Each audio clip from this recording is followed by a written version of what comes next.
Hello, എല്ലാവർക്കും എൻ്റെ ഈ കിച്ചണിലോട്ട് സ്വാഗതം.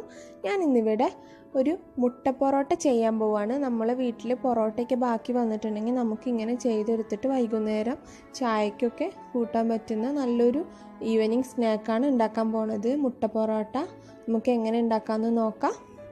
അപ്പോൾ ഒരു 2 പച്ചമുളക് അരിഞ്ഞു വെച്ചത്, മല്ലിച്ചപ്പ് അരിഞ്ഞു വെച്ചത്, സവാള, തക്കാളി എന്നിവ അരിഞ്ഞു വെച്ചത് എടുത്തിട്ടുണ്ട്. സവാള തക്കാളിയും ഓരോന്ന് വീതം എടുത്തിട്ടുള്ളൂ. പച്ചമുളക് 2 എണ്ണം എടുത്തിട്ടുണ്ട്. മല്ലിച്ചപ്പ് കുറച്ചെടുത്താൽ മതി. ഇനി ഒരു പാത്രത്തിലോട്ട് 3 മുട്ട പൊട്ടിച്ചൊഴിച്ചിട്ടുണ്ട്. അപ്പോൾ നമുക്ക് ഇതിലോട്ട് നമ്മുടെ തക്കാളിയും സവാളയും പച്ചമുളകും മല്ലിച്ചപ്പും കൂടെ അരിഞ്ഞു വെച്ചത് ചേർത്ത് കൊടുക്കാം. പിന്നെ ഇതിലോട്ട് നമുക്ക് ചേർക്കാനുള്ളത് ഉപ്പാണ്. അപ്പോൾ ഒരു കാര്യം, നിങ്ങൾ നമ്മുടെ സ്പ്രിംഗ് ഒനിയൻ കിട്ടുകയാണെന്നുണ്ടെങ്കിൽ അതും കൂടെ ചേർത്ത് കൊടുത്താൽ ഒന്നും കൂടെ ടേസ്റ്റി ആയിരിക്കും. പിന്നെ ഇതിലിഞ്ഞ് കൂടുതൽ സ്പൈസസ് ഒക്കെ ഇഷ്ടമുള്ളവർക്ക് കുരുമുളക് പൊടിയൊക്കെ ചേർക്കാവുന്നതാണ്. എനിക്ക് ചെറിയൊരു മോനുള്ളതുകൊണ്ട് ഞാൻ അതൊന്നും ചേർക്കുന്നില്ല. അത് ചേർത്തില്ല എന്ന് വെച്ചിട്ട് ടേസ്റ്റിന് ഒരു കുറവുമില്ല, നല്ല ടേസ്റ്റി ആയിട്ടുള്ള ഒരു ഐറ്റമാണ്. അപ്പോൾ 2 പൊറോട്ട എടുത്തിട്ടുണ്ട്. അത്യാവശ്യം നല്ല വലുപ്പമുള്ള 2 പൊറോട്ടയാണ് എടുത്തിട്ടുള്ളത്.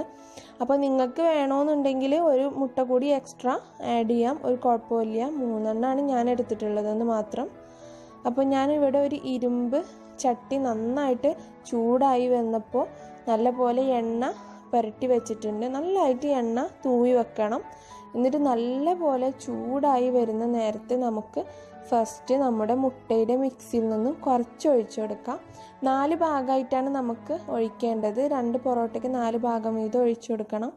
അപ്പോൾ ഞാനിവിടെ ഇതൊന്ന് നല്ല പോലെ ഒന്ന് സ്പ്രെഡ് ചെയ്ത് ചട്ടിയിൽ എടുക്കുന്നുണ്ട്. ഇനി നമുക്ക് ഇതിലോട്ട് ചേർക്കാനുള്ളത് നമ്മുടെ പൊറോട്ട ഇതിൻ്റെ മുകളിലായിട്ട് ഇട്ട് കൊടുക്കുകയാണ് നമുക്ക് വേണ്ടത്.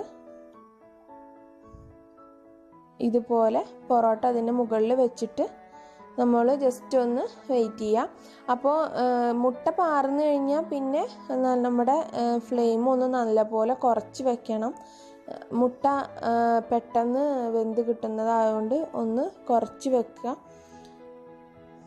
കുക്കാവുന്നതിന് മുന്നേ തന്നെ ഒഴിച്ചു കൊടുത്ത ഉടനെ തന്നെ നമ്മൾ പൊറോട്ട ഇട്ട് കൊടുക്കണം. എന്നിട്ട് അതിൻ്റെ മുകളിലായിട്ട് നമുക്ക് കുറച്ചും കൂടി കോഴിമുട്ടയുടെ ഈ മിക്സ് ഒഴിച്ചു കൊടുക്കാം. എന്നിട്ട് നല്ലപോലെ ഒന്ന് പൊറോട്ടയുടെ മുകളിൽ പരത്തിയെടുക്കണം ഇതുപോലെ.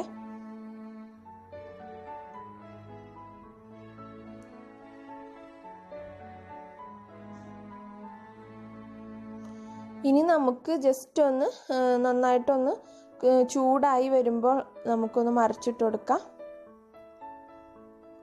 ഇതുപോലെ പതുക്കെ നമ്മുടെ മിക്സ് ഒന്നും പോവാതെ നേരെ മറിച്ചിട്ട് കൊടുക്കണം. അപ്പോൾ ഇപ്പോൾ തന്നെ നമ്മൾ അടിയിൽ ഒഴിച്ചിട്ടുള്ള മുട്ട അതിൽ ഒട്ടി വന്നിട്ടുണ്ട്.